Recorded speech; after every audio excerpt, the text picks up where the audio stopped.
In the grey wig is David Soul.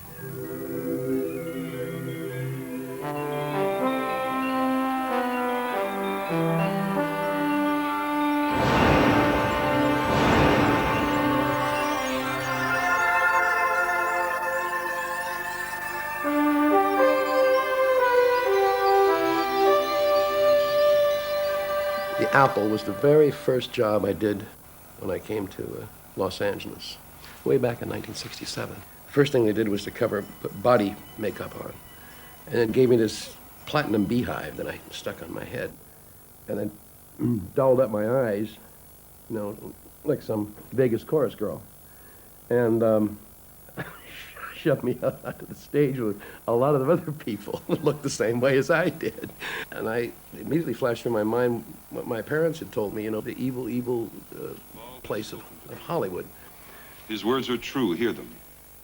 And I remember it was all shot on one little stage with, like, lighting behind the Sykes, and sort of Kirk picked up a flower to smell it, and you saw it was a plastic stem that sort of, one of those kinds you can bend, Wow.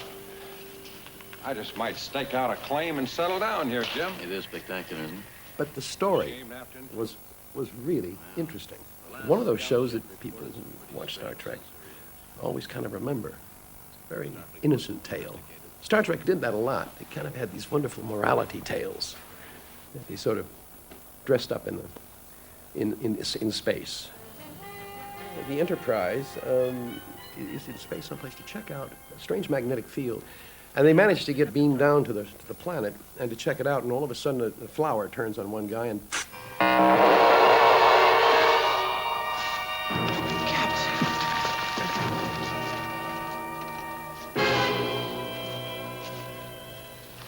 Dead.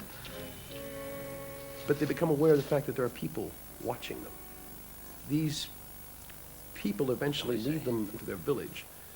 And we come to find out that they're very, very simple, very sort of warm, inviting kind of people, but there are no children there. Children.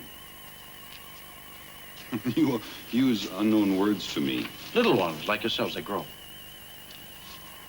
Ah, replacements. None are necessary. They are forbidden by law. But when a man and woman fall in love... Love. Strange words. Children, love. What is love? Meanwhile, there's a love play going on between a couple of members of the crew. Love is when two people are... Ah. Yes, the holding, the touching. Vol has forbidden this. Well, there goes paradise. And the people in this little village to say that, oh yes, Vol is the god, and we have to feed him rocks, stones, so often.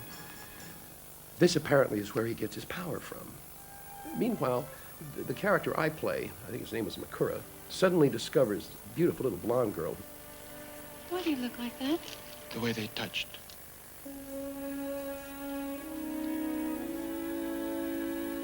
They are attracted and now want to experiment. And they touch and they kiss. And it's as if the bite of the apple was taken. And with that, everything changes. The whole story changes because they have that one area where Vol does not want these people to enter. It would, in effect, destroy paradise. Vol, he is angry. The law is plain. I have given you the words of Vol. And now Vol is an angry god. And he begins to take his vengeance. And he commands the people to kill. This is the head of one of the strangers. Find a heavy stick. Come up from behind the stranger and do this.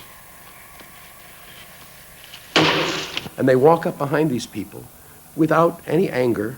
They simply take these big sticks and whack them over the back of the head.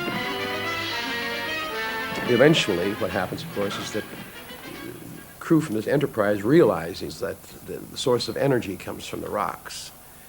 And as the people of the village are no longer feeding Vol, he's losing strength. And at one point, the Enterprise then is able to break this force field and destroy the god. And of course, there's a sadness in this whole thing, because on one hand, they are victorious and they can now escape. But on the other hand, a kind of paradise has been also destroyed. They are left now with the joy of love, because they've discovered each other. But they're also going to be left with the conflicts and the problems that love brings with it. They touched. In this way?